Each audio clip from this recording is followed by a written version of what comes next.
বিজয় উল্লাসে মাতোয়ারা কর্মী সমর্থক। একক সংখ্যা গরিষ্ঠতা পেয়ে সরকার গঠনের পথে বিএনপি।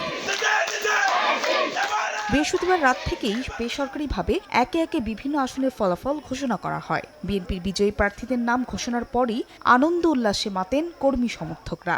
বিজয় উদযাপনে একে অপরকে মিষ্টি খাওয়ান তারা। ফুলের মালা পরিয়ে এবং তোড়া হাতে অভিনন্দন জানানো হয় প্রিয় নেতাকে। পাড়া মহল্লায় অনেকেই মাতেন রং খেলায়।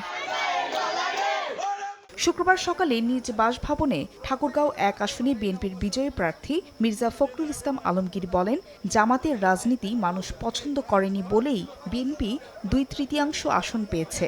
আগামী রোববারের মধ্যে সরকার গঠনের প্রত্যাশার কথা জানান বিএনপির মহাসচিব। বিএনপির যে ম্যানিফেস্টো, বিএনপির যে ভিশনগুলো, বিএনপির যে রাষ্ট্র সংস্কারের যে কথাগুলো, দাবি দেওয়াগুলো, পয়েন্টসগুলো, সেগুলো জনগণ অ্যাকসেপ্ট করেছে বলেই আজকে এই ল্যান্ডস্লাইড ভিক্টরি হয়েছে। হোয়াইট প্লাস প্রো সেনসিটিভ স্কয়ারে মাঠের বাইরেও তো আমরা এভাবে দেশপ্রেম দেখাতে পারি। বিএনপি নিরঙ্কুশ এই জয় জনগণের আস্থার প্রতিফলন বলে মনে করেন চট্টগ্রাম ১১ আসনে দলটির বিজয়ী প্রার্থী আমির খুসরু মাহমুদ চৌধুরী।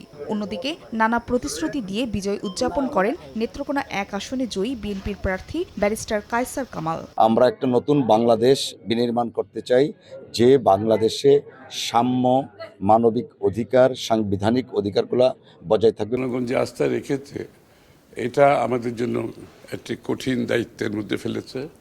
আমরা কিভাবে জনগণের প্রত্যাশা পূরণ করব, আকাঙ্ক্ষা পূরণ করব, দায়িত্ব পালন করব, সেটাই হচ্ছে গুরুত্বপূর্ণ বিষয়। অন্য বিষয় হচ্ছে পাবনা ৫ আসনে বিএনপির প্রার্থী শামসুর রহমান শিমুল বিশ্বাসের জয়ের খবরে উল্লাসে ফেটে পড়েন কর্মী সমর্থকরা। নেচে গিয়ে আনন্দ করতে দেখা যায় তাদের। জনতার আস্থা ও ভালোবাসায় বিজয় পেয়ে খুশি ব্রাহ্মণবাড়িয়া ২ আসনের স্বতন্ত্র প্রার্থী রুমিন ফারহানা।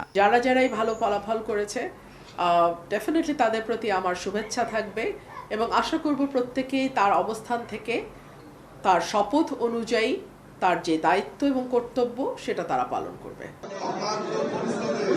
এছাড়া রাজশাহী ৩ আসনে শফিকুল হক মিলন ফেনী ২-এ বিএনপি চেয়ারম্যানের উপদেষ্টা অধ্যাপক জয়নুল আবদিন ভিপি, সুনামগঞ্জ ৩-এ কয়সর এম আহমদ এবং চাঁদপুর ৩ আসনে শেখ ফরিদ আহমেদ মানি বেসরকারিভাবে নির্বাচিত হয়েছেন। আবেগে আপ্লুত কণ্ঠে জনগণের কাছে কৃতজ্ঞতা জানান তারা।